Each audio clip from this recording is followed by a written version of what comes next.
Hi hello నమస్తే, welcome to 100 TV. ఈ రోజు మన స్టూడియోలో సీనియర్ జర్నలిస్ట్ మహేష్ గారు ఉన్నారు. మహేష్ గారు నమస్తే అండి. మంచు మనోజ్ అండ్ మంచు మోహన్ బాబుకి గొడవలు జరిగాయి. ఆ తర్వాత ఈరోజు మంచు విష్ణు మంచు మనోజ్ ఇంటికి వస్తున్నాడు అనేది ఒకటి నడుస్తూ ఉంది. ఈ తరుణంలో కన్నప్ప మూవీకి ఏమన్నా ఇబ్బందులు వచ్చే అవకాశాలు ఉన్నాయంటారా? మూవీకి ఇది సంబంధం లేదు, ఇది కుటుంబ సమస్య, అది వేరు. ఇప్పుడు ఇదేమి మన పుష్ప 2 సినిమా రిలీజ్ ముందు మెగా వారు జరిగి పుష్ప 2ని బ్యాన్ చేయాలి లేకపోతే ఇంకోటి రకరకాలు విన్నాం. ఫస్ట్ నుంచి కూడా దానికి అన్ని అడ్డంకులు కల్పించాలి, అన్ని కల్పిద్దామని వాళ్ళు చూశారని దాన్ని అన్ని దాటుకొని సినిమా రిలీజ్ అవ్వటం, హిట్ అవ్వటము, భారీగా కలెక్షన్లు రావటం ఇవన్నీ జరిగినాయి. ఇప్పుడు కుటుంబ కలహాలు అంటే ఒక రకంగా అది కుటుంబ కలహమే. Mega family and Allu Arjun, Allu Aravind వీళ్ళతో క్లాష్. ఇక్కడ ఇది సొంత ఇంట్లో అన్నదమ్ముల మధ్య గొడవలు. ఈ క్లాషెస్ సినిమా మీద ఎఫెక్ట్ చూపిస్తాయని అయితే అనుకోవటం అనేది కరెక్ట్ కాదు. సినిమానే కామన్ మ్యాన్కి ఏంటంటే సినిమా బాగుంటే వాడు చూస్తాడు, కానీ మీ ఇంట్లో ఇద్దరు కొట్టుకున్నారు కాబట్టి మేము ఈ సినిమా చూడము, లేకపోతే మేము బాగున్నా చూడము, అసలు ఎట్ట ఉన్నా చూడము, మీ ఇద్దరు కలిసి ఉంటే అప్పుడు చూస్తాము, ఈ అవసరం జనానికి అయితే లేదు. సినిమా బాగుంది రిలీజ్ చేయగలిగితే చాలు, సినిమా బాగుంది ఆదరిస్తారు, లేదు అంటే తిప్పి కొడతారు. అంటే ఈ టైంలో మళ్ళీ కన్నప్ప మూవీ బ్యాన్ చేయాలి అనేది ఒకటి రోమన్ నడుస్తుంది. ఇది ఎంతవరకు వాస్తవం? దేనికి బ్యాన్ చేయాలి అసలు? వీళ్ళిద్దరూ గొడవ పడుతున్నారు. వీళ్ళిద్దరు గొడవకి కన్నప్ప ఎందుకు బ్యాన్ చేయాలి? అంటే ఇప్పటికే పోనీ బోల్డ్ డబ్బులు పెట్టి కోట్ల రూపాయలు న్యూజిలాండ్లో అక్కడ షూటింగ్ అవన్నీ చేసి చాలా రిస్కీ సీన్లు కానీ అవన్నీ అక్కడ చేయటము చాలా రిస్క్తో కూడిన పని. న్యూజిలాండ్ భారీగా పెద్ద షెడ్యూల్ అంతా ఎక్కువ భాగం అక్కడే జరిగింది. ఇక్కడి నుంచి ఇంతమందిని తీసుకెళ్ళి స్టాఫ్ని, క్రూ మొత్తాన్ని, యాక్టర్ని అందరినీ అక్కడ అన్నాళ్ళు ఉండి వాళ్ళు షూటింగ్ చేసి ఇంత డబ్బు ఖర్చు పెట్టుకొని రెమ్యునరేషన్ ఇంత. ఇప్పుడు ఎవడో దారిని పోయేవాడు మీ ఇద్దరు కొట్టుకున్నారు కాబట్టి సినిమా బ్యాన్ చేయనేది ఎంతవరకు కరెక్ట్? అసలు సినిమా తీసే హక్కు ప్రతి ఒక్కడికి ఉంది, పర్సనల్ గొడవలకిను సినిమాకి సంబంధం లేదు. సో ఇదే విషయంలో ఇప్పుడు నిన్న మంచు మనోజ్ మోహన్ బాబు మీద కేసు పెట్టడం జరిగింది. అంటే నన్ను కొట్టాడు. సో ఏమన్నా మోహన్ బాబు ఏమన్నా అరెస్ట్ అయ్యే అవకాశాలు ఉన్నాయంటారా? ఎప్పుడే మనం ఇవన్నీ చాలా విన్నాం. మనం ఎప్పుడు ఎవడు అరెస్ట్లు అవ్వు, అంతే కదా. చాలా సందర్భాలు చాలా మంది ఇళ్లలో గొడవలు అయినాయి. ఏదో బాలకృష్ణ ఇంట్లో కాల్పులు జరిగితేనే బాలకృష్ణ అరెస్ట్ అవ్వాలి, అంతే కదా. ఇద్దరి మీద కాల్పులు జరిగినాయి, గార్డ్ ఏమో ఏకంగా చనిపోయాడు, సెక్యూరిటీ గార్డు.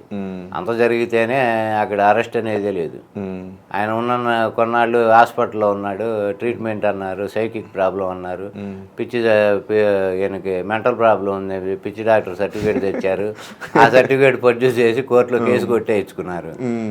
అంటే పెద్దవాళ్ళకి ఇట్లా పెద్దవాళ్ళ వ్యవహారాలు వీటిల్లో ఏంటంటే అది విషయం ఒక రకంగా వీళ్ళు కుటుంబం గొడవపడి ఈ చిల్లరలాగా బయటకు వచ్చి రోడ్డు పాలైంది. కానీ మ్యాటరు అంటే బాలకృష్ణ వచ్చాడు కాబట్టి అడుగుతున్నానండి. ఇప్పుడు అంటే దీని వెనకమాల ఉంది వైఎస్ఆర్, అంటే వైఎస్ఆర్ గారు కూడా సహాయం చేశారు అనేది ఒకటి ఉంది. దీని ఎంతవరకు నిజము ఏంటి? ఇది చాలా మంది ఓపెన్గా చెప్పిందే కదా.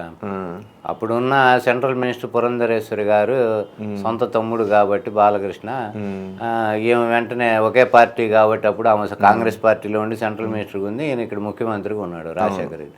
సేమ్ టైము ఇటు చంద్రబాబు కూడా ఒకప్పుడు ఆయనకి మిత్రుడు రాజశేఖర రెడ్డి గారు. ఇంకోటి మనం రాజశేఖర రెడ్డి గారు సీఎంగా ఉన్న టైం కానీ అంతకుముందు ఆయన వ్యక్తిత్వం, ఆయన మెంటాలిటీ చూసుకుంటే శత్రువు అయినా ఎవడన్నా వచ్చి సాయం అడిగితే చేసే రకం అని. అంటే తర్వాత మనకి చాలామంది చాలా రకాలుగా మనం చూసాం. ప్రతి ఒక్కళ్ళు వాళ్ళు ఇన్సిడెంట్లు చెప్పినప్పుడు రాజశేఖర రెడ్డి శత్రువు అయినా సరే వెళ్ళి సాయం అడిగితే చేసే ఇది ఉన్నవాడు, అటువంటి మనస్తత్వం అయిందని.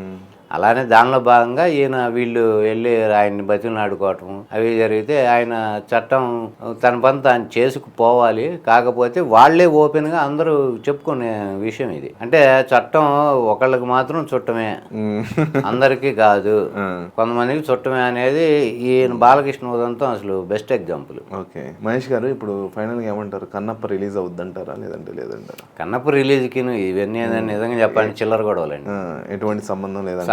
ఇవన్నీ నిజంగా చిల్లర గొడవలు. ఇంట్లో ఇద్దరు అన్నములు కొట్టుకున్నారు, దానికేముంది, వాళ్ళ కాదు రేపు పొద్దున్న వాళ్ళు సెటరేట్ అవుతారు. ఇద్దరు కలిసి స్టేట్మెంట్ ఇచ్చినా ఆశ్చర్యం లేదు. ఎవరు మీరు ఎవరు మా గురించి మాట్లాడటానికి, కానీ ఇద్దరు కలిసి ఒక మాట అన్నారు అనుకోండి, మనలాంటి వాళ్ళు లేకపోతే ఇంకెవడని డిబేట్లు పెట్టుకొని, లేకపోతే ఈ ఫ్యాన్ ఫాలోయింగ్ అన్నట్టు ఆయన అఖిల్ ప్రియ గారు చెల్లిని చేసుకున్నాడు కాబట్టి వాళ్ళు ఎవడని రియాక్ట్ అయినా, ఇటు మోహన్ బాబు ఫ్యాన్స్ రియాక్ట్ అయినా, వీళ్ళందరూ అంటే వీళ్ళంతా పిచ్చోళ్ళు అవుతారు. అప్పుడు ఇంత జరుగుతున్నా కానీ మంచు లక్ష్మి ఎందుకు రియాక్ట్ అవ్వలేదంటారు? మీరు మనం ఫస్ట్ నుంచి చూస్తే అసలు మంచు లక్ష్మి ఇద్దరితోనూ బాగానే ఉంటుంది ఆమె. అవును, మంచు విష్ణుతో కానీ మనోజ్తో కానీ రాజీ చేయడానికైనా కనీసం ట్రై చేయాలి కదా అని. ఆమె అసలు మామూలు బొంబాయిలో ఉంటుంది అంటున్నారు. ఇప్పుడు రాజీ చేయడానికంటే ఆమె అసలు ఒకవేళ ఇక్కడ ఉందో లేదో ఒకటి. రెండోది పరిస్థితి అక్కడ దాకా కూడా చేయి దాటిపోయే పరిస్థితి ఉంటేనే ఇక్కడ దాకా వస్తుంది. ఇంట్లో ఇప్పుడు తండ్రి మాటే వినలేదు అనుకోండి, ఇంకా ఇంట్లో మిగతా అక్క లేకపోతే మాట వినాలనేది అక్కడ దాకా చేయి దాటిపోతేనే ఈ పరిస్థితి దాకా వస్తుంది. తండ్రి మాటే వినట్లేదు, ఇప్పుడు ఇక్కడ గొడవ పడుతున్నారు, ఇంకా ఆమె మాట ఎంతవరకు వింటారు. రెండోది మంచు మనోజ్కి కూడా ఆమెతో మంచి అటాచ్మెంటే ఉంది. మంచు మనోజ్ మన రీసెంట్ ఆయన మ్యారేజ్ చేసుకున్నప్పుడు ఆ హల్దీ ఫంక్షన్లు అవి అన్నీ మొత్తం కూడా ఏమే ఆర్గనైజ్ చేసింది మంచు లక్ష్మి గారు. మిగతా ఫ్యామిలీ వాళ్ళు దూరంగా ఉన్నా మొత్తం ఏమే ఆర్గనైజ్ చేసింది. మోహన్ బాబు మాత్రం పెళ్ళప్పుడు వచ్చి అక్షంతలు వేసి వెళ్ళటం అది జరిగింది. మరి లోకం కోసం ఏదో ఇష్టం ఉన్నా లేకపోయినా అది చేసి వెళ్ళారు. ఆమె మాత్రం మొత్తం మంచు మనోజ్ పెళ్ళప్పుడు ఆమె ఈ హల్దీ ఫంక్షను, ఈ సంగీతం ఇవి ఆమె ఆర్గనైజ్ చేసింది. ఆ టైంలో మా తమ్ముడిని ఎవరు ఏం బిగుతారు రంట్రా చూసుకుందాం అనేది ఒకటి నడుస్తుంది. దీన్ని ఏ విధంగా చూస్తారు మీరు అసలు? ఎవరు? మంచు లక్ష్మి మనోజ్ని. మనోజ్ విషయం మనోజ్ సపోర్ట్ గానా లేకపోతే మనోజ్ సపోర్ట్గా? మనోజ్ సపోర్ట్గా. అది నేనైతే అదేం అనుకోవట్లేదు, కానీ అంటే ఓపెన్గా అట్లా మా తమ్ముడు ఏమేం చేస్తారు రండ్రా అంటే ఎవరిని అన్నట్టు, అటు తండ్రి నేను ఇంకో తమ్ముడిని అన్నట్టు. అవును. అంటే ఇక్కడ ఇంకోటండి, ఇప్పుడు మంచు మనోజ్ ఇంటి చుట్టూ 100 మంది బాడీ గార్డులు ఉన్నారనేది వాస్తవం. ఎందుకంటే ఆల్రెడీ అక్కడ సిచ్యువేషన్ అలాగే ఉంది. సో దీన్ని బట్టి ఏమర్థమవుతుంది, వాళ్ళిద్దరు అంటే ఏమన్నా కొట్టుకునే అవకాశం ఉన్నట్లే కదా మరి. ఆల్రెడీ అంతకుముందు కొట్టుకున్నారు కదా. ఇప్పుడు నిన్న జరిగిన ఇన్సిడెంట్ అంటే మంచు మనోజ్కి సపోర్ట్ గా ఉన్నట్లే కదా ఇప్పుడు. మరి అయితే మంచు లక్ష్మి సపోర్ట్ వల్ల ఈ బాడీ గార్డ్స్ వచ్చారంటారా మనోజ్ ఇంటి దగ్గరికి? కాదు కదా, కాదు. మంచు మనోజ్ ఏర్పాటు చేసుకుని బాడీ గార్డ్స్. ఎందుకంటే మంచు విష్ణు కూడా బాడీ గార్డ్స్ ఆయన ఇంటి దగ్గరికి వస్తున్నాడు అనేది ఇది ఉంది కాబట్టి. అది కాకపోయినా తర్వాత ఏదైనా జరగచ్చు అనే ఉద్దేశంతో ఎవరి తగ్గట్టు వాళ్ళు రక్షణగా వాళ్ళను పెట్టుకోవడం అనేది సహజం. అది అయితే మధ్యలో ఈ పోలీసు వాళ్ళు ఏంటంటే ఎవరు కంప్లైంట్ ఇవ్వకపోవటం వల్ల వీళ్ళు తీసుకోవాల్సిన యాక్షన్ వాళ్ళే ప్రైవేట్గా సెక్యూరిటీలు పెట్టుకొని వాళ్ళు చేసుకున్నట్టుంది. కాబట్టి ఇది అసలు ముందు మనం చూస్తే ఫస్ట్ నుంచి మనోజ్ డిఫర్గానే ఉన్నాడు. ఫ్యామిలీ కొంచెం ఎడంగానే ఉన్నట్టు కనబడుతుంది. మిగతా వాళ్ళ యాటిట్యూడ్ వాళ్ళ ఆస్పెక్ట్స్లో చూస్తే ఇతను కొంచెం డిఫరెంట్గా ఉంటాడు. ఇంకో విచిత్రం ఏంటంటే ఇక్కడ మంచు మోహన్ బాబుకి ఫస్ట్ భార్యకి పిల్లలు వీళ్ళు ఎవరు, విష్ణు అను మంచు లక్ష్మి. రెండో భార్యకి కొడుకిన మంచు మనోజ్. ఇప్పుడు ఆమె ఫస్ట్ భార్య ఆమె చనిపోయారు, రెండో ఆమెను చేసుకున్న తర్వాత ఈయన పుట్టారు. వాళ్ళిద్దరు సొంత అక్క చెల్లెళ్ళు. ఫస్ట్ భార్య అని ఇప్పుడు ఉన్నాము. ఇప్పుడు ఇక్కడ ఏంటంటే ఇటు తల్లి మనోజ్కి సపోర్ట్ చేయాలి, మనోజ్ బయట ఉంటాడు. ఇటు మంచు విష్ణు లక్ష్మి మనోజ్ బాబు మోహన్ బాబు ముగ్గురు బాగా దగ్గరగా ఉంటారు. ఇప్పుడు కొడుకు ఈయన ఆమెకు పుట్టిన ఏకైక కొడుకు మనోజ్ ఏమో ఫ్యామిలీకి దూరంగా ఉంటాడు. ఈమె ఇప్పుడు మనం ఆలోచించాల్సింది ఎవరంటే ఆమె గురించి. సౌత్ పిల్లలేమో ఫ్యామిలీకి దగ్గరగా ఉన్నారు, భర్తకి ఫ్యామిలీకి. సొంత కొడుకు ఏమో దూరంగా ఉన్నాడు. సొంత కొడుకుతో ఇప్పుడు సౌత్ పిల్లలు సొంత కొడుకుతో డిఫర్ అయ్యారు, గొడవలు జరుగుతాయి. ఈమె ఇప్పుడు ఏం చేయాలి, ఎవరికి చెప్పాలి, ఏ రకంగా చెప్పాలి? మనోజ్ మీద ప్రేమ ఉండకుండా ఉన్నది ఏ తల్లికైనా. మన కొడుకుని ఇట్లా జరిగింది, కొడుకుని కొట్టారు నిన్న, కొడుకు ఇట్లా డిఫర్ అయ్యాడు ఫ్యామిలీ నుంచి అనే బాధ ఆమెకు ఉంటుంది.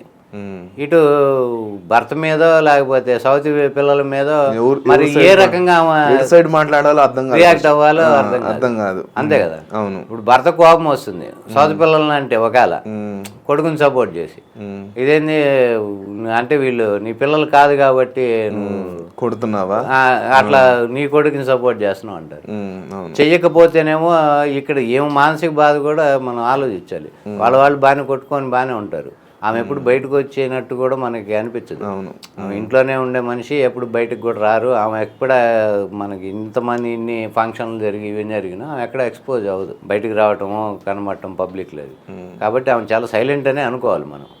ఈ సైలెంట్గా ఉన్నదాన్ని కూడా అడ్వాంటేజ్ చేసుకొని వీళ్ళు ఇద్దరిని ఆయన డిఫర్ అయ్యాడు, ఏమనేమో సైలెంట్ కూర్చోబెట్టి ఇట్లా ఈ రకంగా చేసినా ఆమె ఎవరికి చెప్పలేని పరిస్థితి. ఓకే ఆమె బాధ కూడా ఒక రకంగా మనం ఆలోచించాలి. ఆలోచించు. Thank you.